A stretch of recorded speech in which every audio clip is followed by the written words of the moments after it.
ಹೆಸರು ಮೊಹಮ್ಮದ್ ನಯೀಮ್ ಅಂತ. ನಾನು ನಿಮ್ಮ ಕ್ಷೇತ್ರದವನೇನೆ. ಬಾರೋ ಅಪರೂಪದ ಮುಳ್ಳಂದಿ ಬಾಬಾ. ಸರ್, ನನ್ನ ಪ್ರಶ್ನೆ ಏನಂದರೆ, ಈಗ ನಮ್ಮ ಕ್ಷೇತ್ರದಲ್ಲಿ ನಮ್ಮ ತನ್ವೀರ್ ಸೇಠ್ ಸಾಹೇಬ್ಗೂ ಇದ್ದಾರೆ. ಅವ್ರಿಗೂ ಮಸ್ಜಿದಿಗೂ ಹೋಗ್ತಾರೆ, ಮಂದಿಗೂ ಹೋಗ್ತಾರೆ, ದೇವಸ್ಥಾನಕ್ಕೂ ಹೋಗ್ತಾರೆ. ಆದರೆ BJPದವ್ರು ಒಂದು ಸತಿನೂ ಪ್ರೀತಿ ತೋರ್ಸೋಕ್ಕಾದ್ರೂ ಒಂದು ಸತಿನೂ ಮಸ್ಜಿದಿಗೆ ಬಂದಿಲ್ಲ, ಒಂದು ಈದ್ಗಾಗ್ ಬಂದಿಲ್ಲ, ಯಾರಿಗೂ ಬಂದಿಲ್ಲ. ನೀವೂ ಬಂದಿಲ್ಲ ಸರ್. ನೀನ್ ಈ ತರ ಅಂತ ಬಿಕ್ಕಳ್ತಾ ಇದ್ರೆ ನನಗೆ ತಿಕ್ಕಿ ಹಿಡಿಯುತ್ತೆ.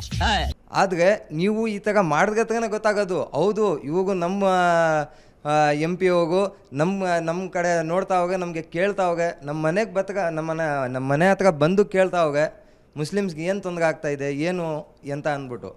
ಆದರೆ ಯಾರಿಗೂ ಮಾಡ್ತಾ ಇಲ್ಲ ಸರ್. BJP ಇದೋಗು ಒಬ್ಗೂ ಮಾಡ್ತಾ ಇಲ್ಲ. ಓಕೆ, ಮೊದಲು ಸರಿಯಾಗಿ ಮಾತಾಡೋದು ಕಲಿ. ನಯೀಮ್ ಅವರೇ, ನಾನು ನಿಮ್ಗೆ ಕೇಳಕ್ಕೆ ಬಯಸ್ತೀನಿ.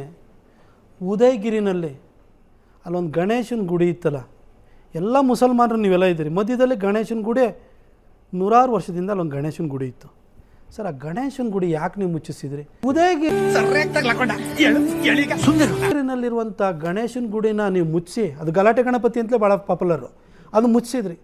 ಅದನ್ನು ರಾಜು 2015ರಲ್ಲಿ ಹತ್ಯೆ ಆದ್ನಲ್ಲ ರಾಜು ಅದನ್ನು ಹೋರಾಟ ಮಾಡಿ ರಿಓಪನ್ ಮಾಡಿಸ್ತಾ ಅಂತ ಹೇಳಿ ಅವನು ಕುದಿಗೆನ ಕಡ್ದಾಕಿದ್ರಲ್ಲ ಸರ್. ದೇವ್ರು ನಿನ್ಗೆ ಒಳ್ಳೇದು ಮಾಡ್ತದ, ನಿನ್ನ ಜನ್ಮಕ್ಕೆ ಹೋಗೋ. ನೀವು ತನ್ವೀರ್ ಸೇಠದ ಬಗ್ಗೆ, ಎಲ್ಲೋ ಅಯೂಬ್ ಖಾನ್ ಬಗ್ಗೆ ಹೇಳ್ತೀರಿ. ಮುಸಲ್ಮಾನ ಸಮುದಾಯವಾಗಿ ನಿಮ್ಮಲ್ಲಿ ಒಂದು ಸ್ವಲ್ಪ ಪಕ್ಕದಲ್ಲಿರೋ ನೀವು 10 ಮಸೀದಿಗಳು ಅಲ್ಲಿದೆ. ಪ್ರತಿನಿತ್ಯನೂ ಕೂಡ ಮಸೀದಿಯ ಮೈಕ್ ಸೆಟ್ಗಳಿಂದ, ಲೌಡ್ ಸ್ಪೀಕರ್ಗಳಿಂದ ಇಷ್ಟು ಜೋರಾಗಿ ನೀವು ಆಜಾನ್ನ ಮಾಡ್ತೀರಿ. ನೀವು ಪಕ್ಕದ ಗಣೇಶ್ ಗುಡಿನಲ್ಲಿ 1 ಗಂಟೆ ಶಬ್ದ ಬಂದ ಕೂಡಲೇ ನಿಮಗೆ ಯಾಕೆ ಅಷ್ಟೊಂದು ಹಿಂಸೆ ಆಗುತ್ತೆ? ಇಲ್ಲ, ಅಷ್ಟೊಂದು ಸಾವಿರದ್ದು ಐತಿಲ್ಲ. ಯಾಕಾಗಿ ರಾಜನ ಕೊಲೆ ಮಾಡಿದ್ರಿ ಹಾಗಾದ್ರೆ?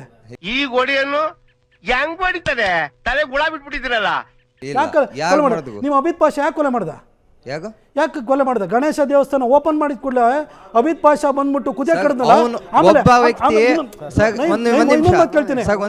ಒಬ್ಬ ವ್ಯಕ್ತಿ ಮಾಡೋ ತಪ್ಪಿಗೆ ನೀವು ಎಲ್ಲ ಸಮುದಾಯಕ್ಕೆ ಇದು ಮಾಡ್ತೀರಾ? ನೀವು ಎಲ್ಲ ಸಮುದಾಯ ಇದೆಯಲ್ಲ. ಹಾಗಾದ್ರೆ ಅಬಿದ್ ಪಾಷಾ ಕೊನೆಗೆ ಅದನ್ನು ಚಾರ್ಜ್ ಶೀಟ್ ಹಾಕಬೇಕಾದ್ರೆ ಸಿದ್ದರಾಮಯ್ಯ ಸಾಹೇಬರು ಸರ್ಕಾರದಲ್ಲಿ ಚಾರ್ಜ್ ಶೀಟ್ ಹಾಕೋದನ್ನು 90 ದಿನದವರೆಗೂ ಡಿಲೇ ಮಾಡಿ ಮತ್ತೋಗಿ ಯಾವುದೋ ಪ್ರಿವೆನ್ಷನ್ ಆಫ್ ಅನ್ಲಾಫುಲ್ ಆ್ಯಕ್ಟಿವಿಟೀಸನ್ನು ಹಾಕ್ತೀವಿ ಅಂತ ಹೇಳ್ಬಿಟ್ಟು ನಾಟಕ ಆಡೋಕ್ಕೆ ಹೋಗ್ಬಿಟ್ಟು ಕೋರ್ಟ್ ಅದನ್ನು ಸ್ಟ್ರೈಕ್ ಮಾಡಿಬಿಟ್ಟು ಅವ್ನಿಗೆ ಬೇಲ್ ಸಿಗ್ತಲ್ಲ. ಬೇಲ್ ಸಿಕ್ಕಿದಾಗ ಅಬಿದ್ ಪಾಷಾನ ಮೆರವಣಿಗೆಯಲ್ಲಿ ತಗೊಂಡೋದ್ರಲ್ಲ, ಅದು ಮುಸಲ್ಮಾನರಲ್ವಾ? ಇದಕ್ಕೆ ಏನು ಉತ್ತರ ಕೊಡ್ತೀಯಪ್ಪ? ಏನು ಉತ್ತರ ಕೊಡ್ತೀಯ ಇದಕ್ಕೆ? ಹೇಳು ಒಂಚೂರು. ಅವಾಗ ನೀವೊಂದು ಸಮುದಾಯವಾಗಿ ಈ ರೀತಿ ಒಬ್ಬನ ಹತ್ಯೆ ಮಾಡಿರೋಂಥ ವ್ಯಕ್ತಿ ಬಂದಲ್ಲ, ಅವನ ಕೊಲೆಗಡಕನ ಥರ ನೋಡ್ದಲೆ ನಮ್ಮ ಮುಸಲ್ಮಾನ ಅಂತ ನೀವ್ಯಾಕೆ ನೋಡಿದ್ರಿ?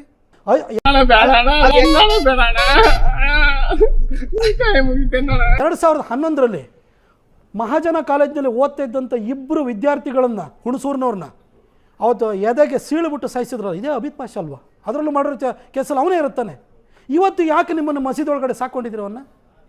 ಸೇಫಾಗಿ ಹೋಗಿ ಊರು ಸೇರ್ಕೋಕಂಡ.